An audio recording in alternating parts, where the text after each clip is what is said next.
रविवार की अगर प्रदोष पड़ जाए, कौन से दिन? रविवार की प्रदोष के दिन ये प्रयोग अवश्य कर कर देखिएगा। ज्यादा बार नहीं करना है, केवल एक ही बार करना, बाबा स्वयं कृपा करेगा।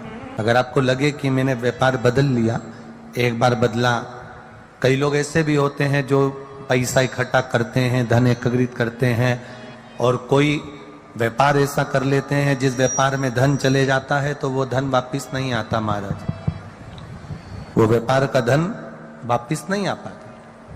तो बड़े दुखी होता है कि भाई मेरा गया हुआ पैसा नहीं आ रहा, मैं बड़ा कष्ट में हूं, मेरा खुद का ही आ जाए ना तो मैं निहाल हो जाऊं, मेरा अपना ही नहीं आ रहा जो गया हुआ है, तो मैं क्या वर्णन करूं, उसको क्या कहूं। इस व्यापार को बदलने से पहले एक काम जरूर कर कर देखो। 3 स्थान पर बेलपत्र को चढ़ाकर देखिएगा। धन भी हमारा कहीं डूब गया, आ नहीं रहा है, तो प्रयास करना 3 स्थान पर चढ़ाई गई बेलपत्र हमें सुख का अनुभव करा देती। बहुत ध्यान लगाइएगा। पहला, अशोक सुंदरी की जगह। अब ये बेलपत्र जब भी आप चढ़ाएंगे तो रविवार की अगर प्रदोष पड़ जाए, कौन से दिन? रविवार की प्रदोष के दिन ये प्रयोग अवश्य कर कर देखिएगा। ज्यादा बार नहीं करना है, केवल एक ही बार करना, बाबा स्वयं कृपा करेगा। अपने मंदिर में, अर्थात अपने घर के पास कोई मंदिर हो, शिवालय हो, देवालय हो, जहां शंकर भगवान विराजमान हो, शिवलिंग हो, ऐसी जगह पर अवश्य करें। हमें कहीं दूर जाकर ये प्रयोग नहीं करना है, अपने शिवालय, अपने जो घर के आसपास में शिवालय हो वो।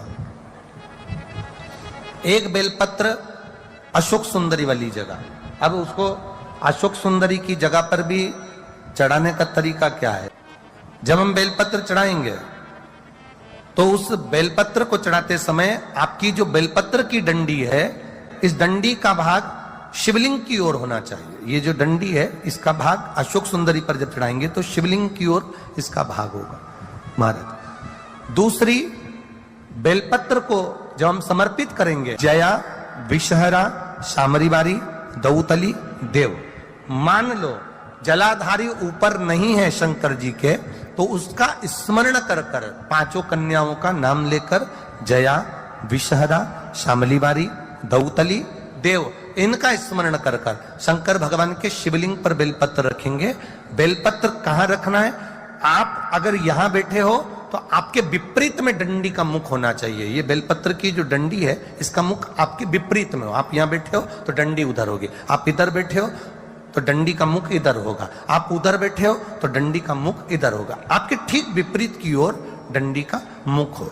ये 2 जगह बेलपत्र समर्पित करने के बाद तृतीय बेलपत्र शिवलिंग की जो जलाधारी है, जहां पर भगवान शंकर का शिवलिंग रखा है, वहां स्पर्श कराकर, केवल छुआना है, स्पर्श कराकर बेलपत्री के पेड़ के नीचे ही कोई कंकर हो, कोई शंकर हो, या कोई मिट्टी का ढेला हो, नी हो, तो वहीं मिट्टी को थोड़ी सी ऊंची कर कर एक बेलपत्र बैठकर इस बेलपत्री की डंडी जड़ की ओर, मतलब जो वृक्ष होता है उस ओर इस डंडी का मुख होना चाहिए। ये 3 रविवार के प्रदोष के दिन शंकर भगवान पर चढ़ाई गई बेलपत्र से हमारा गया हुआ धन भी पुनः आने का रहता है, और हमारा जो व्यापार बार बार बंद हो रहा है, शिव की कृपा से एक बार चालू तो चालू हो ही जाता है। एक नियम बना लो, 12 महीने शिवरात्रि आती है, हर महीने शिवरात्रि पड़ती है, महीने में 2 बार प्रदोष पड़ती है। या तो प्रदोष का नियम बनाओ या शिवरात्रि का नियम बनाओ। एक होता है शमी का पौधा, एक होता है मंदार का पौधा। मंदार जानते हो सब लोग? बोलो तो जम के। सफेद आंकड़ा भी उसको बोलते हैं, मंदार भी उसको बोलते हैं। मंदार का पौधा, और एक होता है शमी का। कहते हैं जिस व्यक्ति की जिंदगी में केवल घाटा ही घाटा लिखा हो, दुख ही दुख लिखा हो, और कई साल हो गए हों किराए के मकान में रहते हुए या तकलीफ को भोगते भोगते, परिवार में कहीं सुख है ही नहीं, दो पौधे को याद रखना, और दोनों पौधे की कथा हमने पूर्व में सुना चुके, मंदार और शमी। दोनों की कथा सुनाइए कि ये कौन से मुनि थे, कौन से ऋषि के बेटे थे, ये मंदार और शमी किसके पुत्र थे, सब कथा सुने। आप YouTube पर सर्च करिएगा तो आपको कथा पूरी मिल जाएगी, आप उसको सुनिए। जिसकी जिंदगी में दुख ही दुख लिखा, कष्ट ही कष्ट लिखा, परेशानी ही परेशानी लिखी, तो मंदार और शमी ये दो पौधे ऐसे हैं जो जीवन में सुख प्रदान करते हैं। एक काम करना चालू करो, थोड़ी सी मिट्टी शमी के पेड़ के नीचे की और थोड़ी सी मिट्टी मंदार के पौधे के नीचे की, दोनों को लाओ, अच्छा मिलाकर उसका एक शिवलिंग का निर्माण करो और उस शिवलिंग का पूजन प्रदोष काल में शाम के समय शिवलिंग के सामने 2 घी के दिए जलाकर, जैसी घर में पूजन करते हो वैसी की वैसी पूजन करो, आरती करो, थोड़ा सा भोग लगाकर निवेदन कर कर उस शिवलिंग का बाद में विसर्जन करो। 5 या 7 प्रदोष कर लो या 5 या 7 शिवरात्रि कर लो, आपको किसी के आगे हाथ नहीं फैलाना पड़ेगा। मेरा देव अधिदेव महादेव स्वयं भंडार भरना प्रारंभ कर, स्वयं शिव भंडार भरेगा। मंदार और शमी के वृक्ष के नीचे का वो फल होता है जो सुख देगा, जो सुख देगा।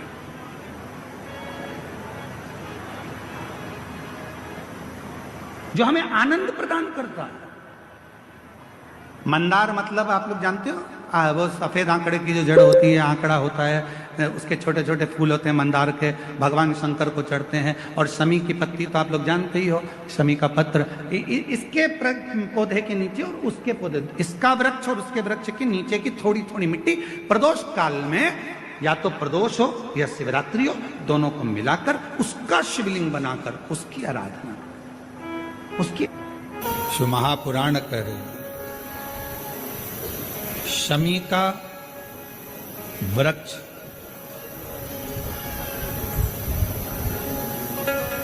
हमारे शरीर में जो रोग होता है, उस रोग के जितने भी तत्व होते हैं उनको शमी का वृक्ष खींचता।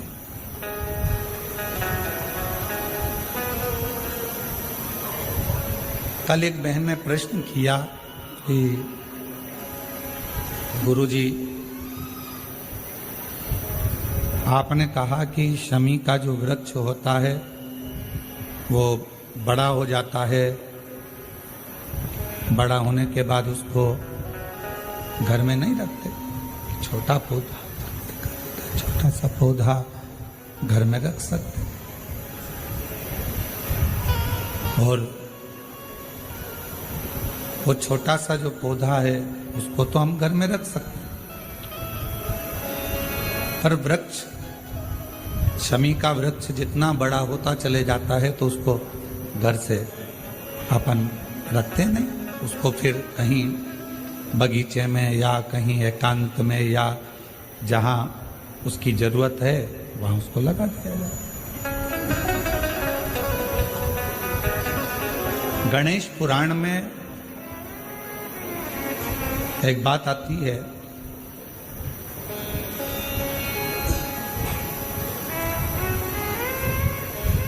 कि शमी का जो वृक्ष होता है वो रोग को खींच लेता, बीमारी को खींचता, तकलीफों को खींचता, दुख को खींचता, शरीर के रोगों को वो खींच लेता। तो शिव महापुराण की कथा में और गणेश पुराण की कथा से एक बात सीखने को मिलती है कि पौधा छोटा रहेगा तो आप उसका पूजन भी कर सकोगे, पत्ते भी ले सकोगे, शिव जी पे भी समर्पित कर सकोगे, और घर के अंदर यदि कोई तकलीफ में है, कष्ट में है, तो उसके दुख को भी वो खींच ले, उसके कष्ट को भी वो खींच ले,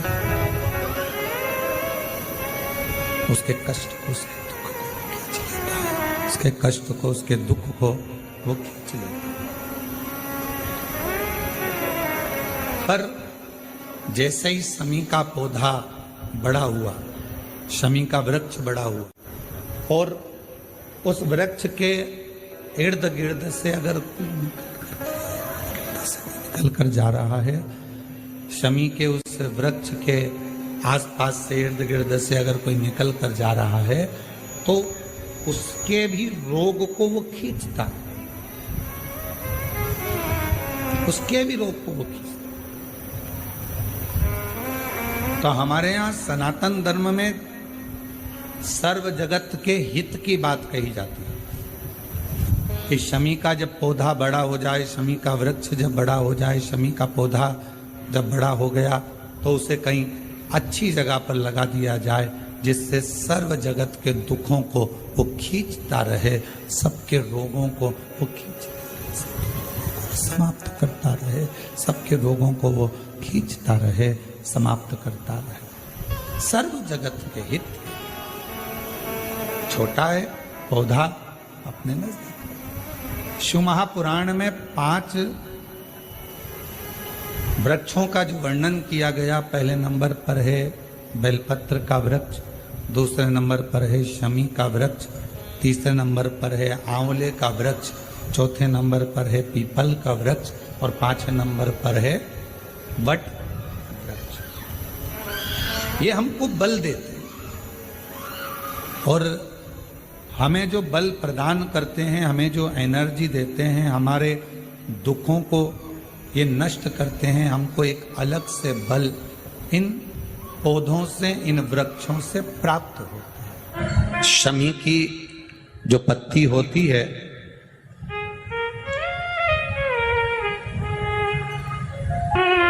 शमी की जो पत्ती होती है,